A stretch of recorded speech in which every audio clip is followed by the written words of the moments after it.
Hello everybody, Lionel Rich here with the Vinyl Finds. This Vinyl Finds has a first for me. I just purchased a record that is an original that is actually in the Acid Archives.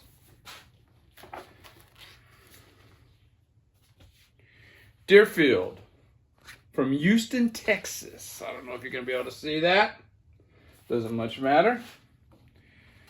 Solid LP, somewhere between acoustic West Coast rock and late period Beatles, especially George Harrison.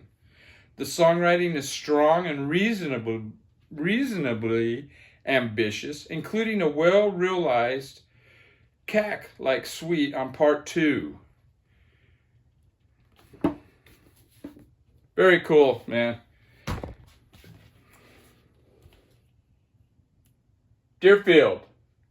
Neil, what is it? Desperandum. Very cool album. It's a very rare album. I believe there was 400 of these made. They pressed some more later that had inserts. This did not have an insert. In fact, this came with the record in here, and the record was not in a sleeve. It was like, oh my God, I'm glad this thing didn't get seam splits. I found out about this release on Bomp Records, the Bomp website. I guess they were taking pre-orders because I guess somebody found a box of these.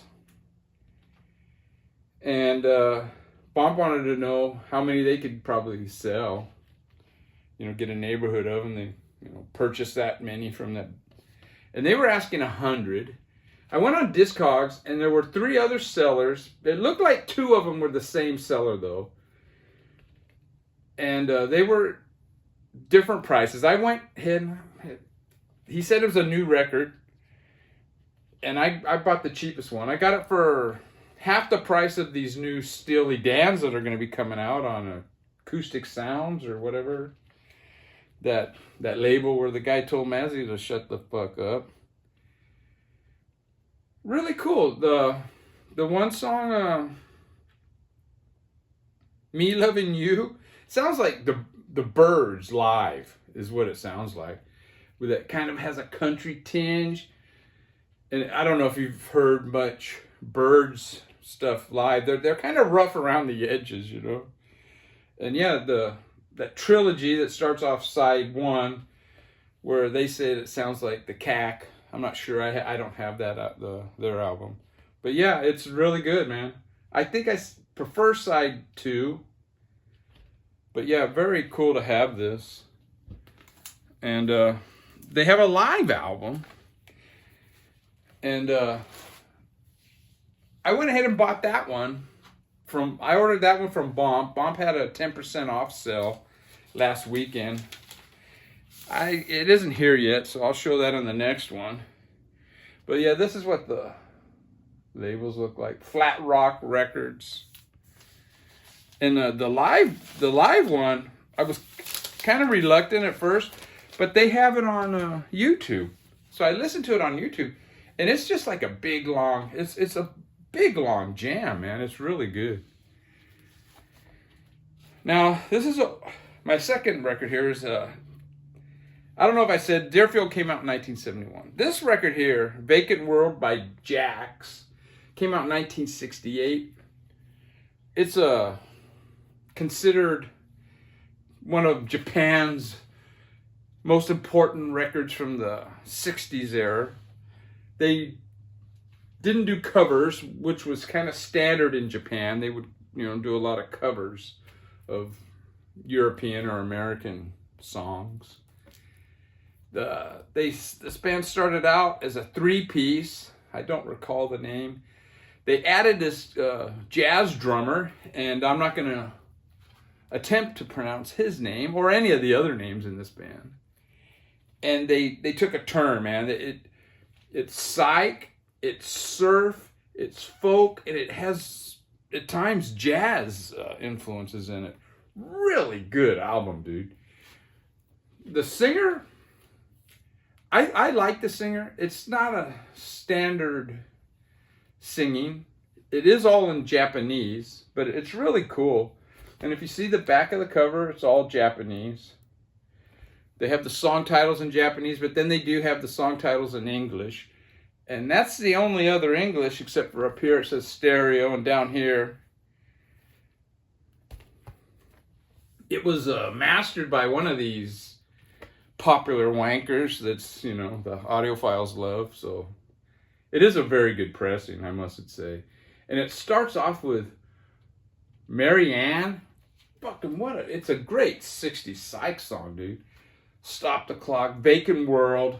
That was a song that was banned in Japan because of the lyrics. I don't know if it's political or if it was sexual. I don't know. Side 2 starts off with Love Generation. Great song. Great 60s,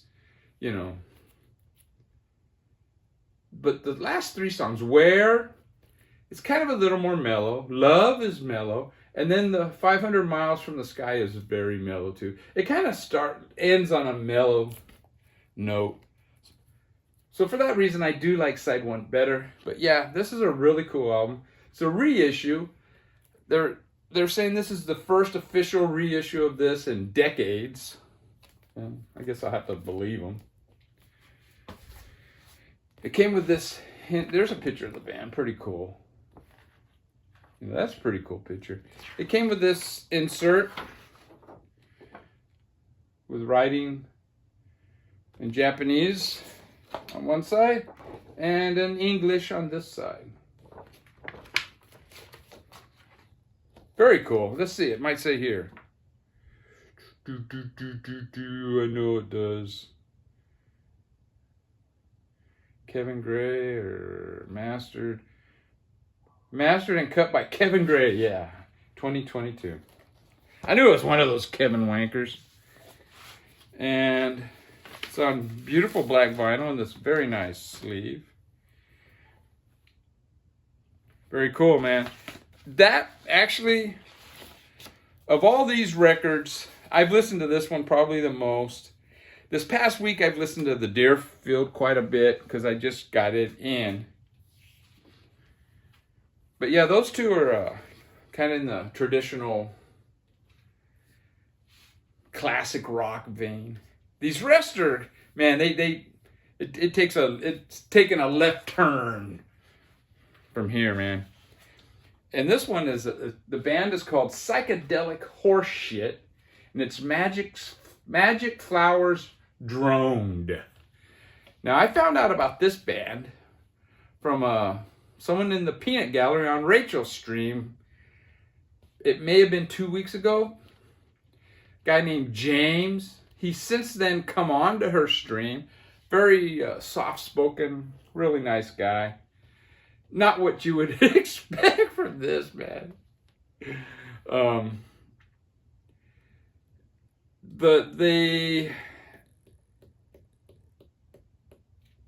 I think I read the genre is lo-fi noise pop. That's what it is, yeah.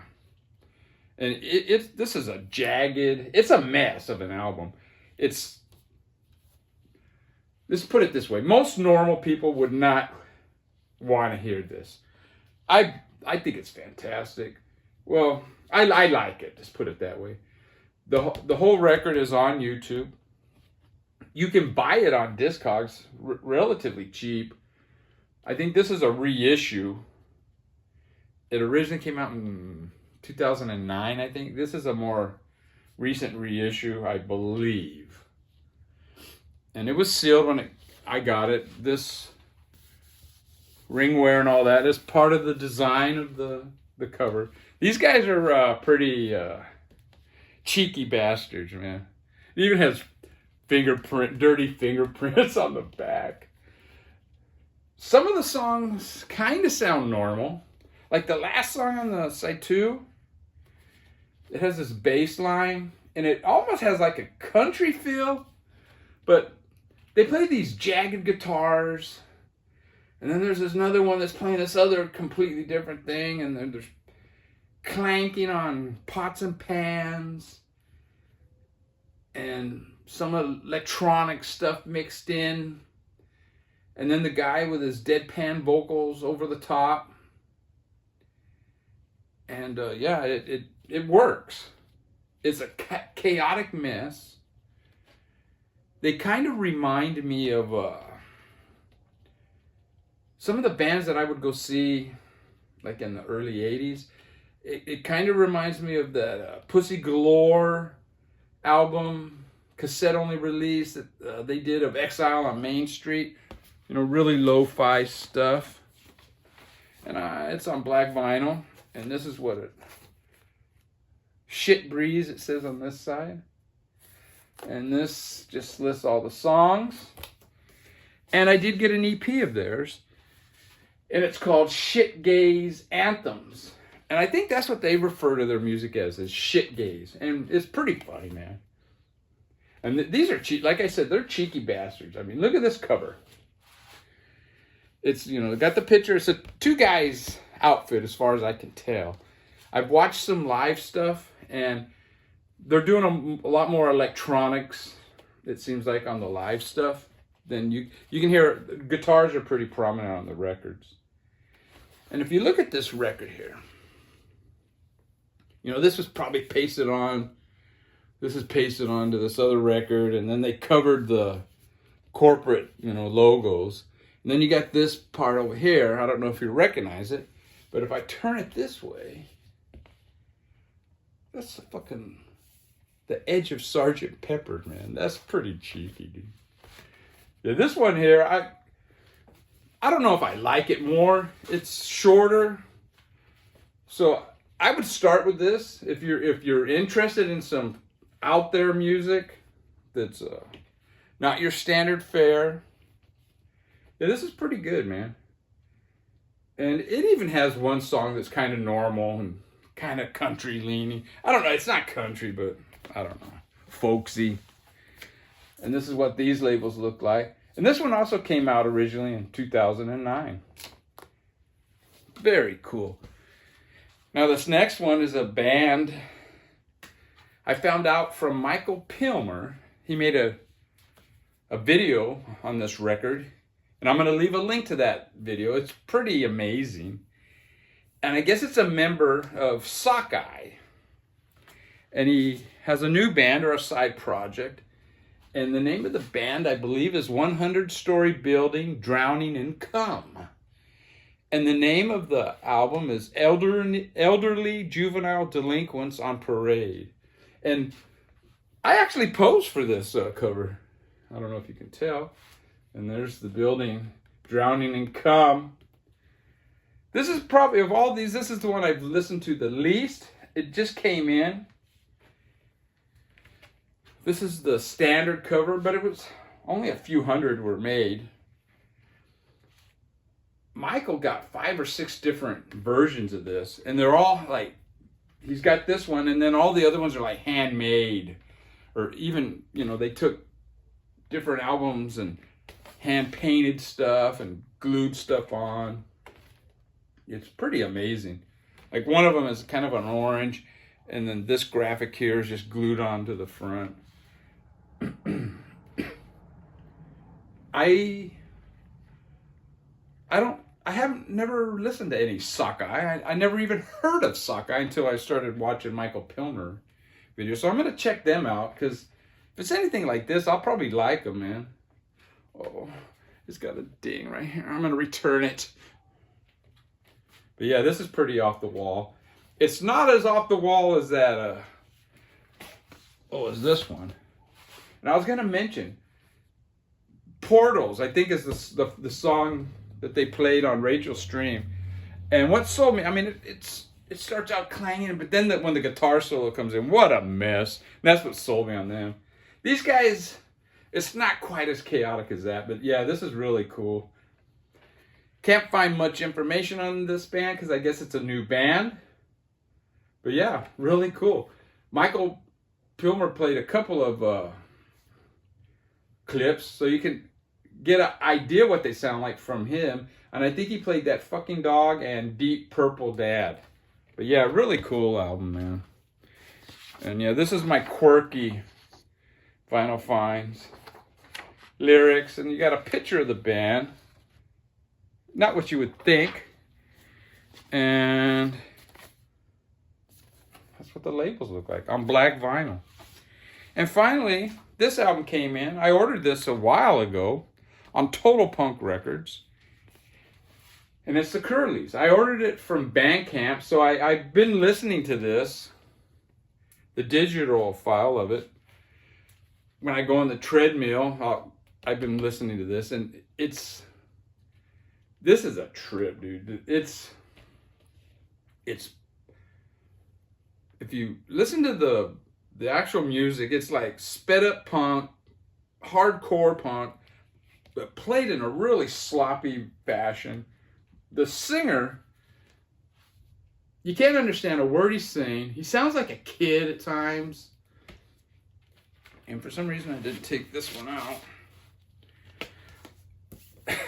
This is what the record on Total Punk Records. And it comes with this insert. And it has, they're not actually lyrics, but they kind of are. It says lyrics, and it says, "Great news." This song is really called Great News. It's about how Tom Hanks should have hung himself on that island in Castaway. That's not actually the words, it's just telling you what the song's about. And then 1, 2 is the second song, and it goes, "Oh yeah, cool, I got one too." And you go, okay, I can follow along. But the only words you can make sense of is, "I got one too." He says that over and over. And you can barely make it out. Even though you have it right here, you can barely make it out. It gets a bit samey. I will say that.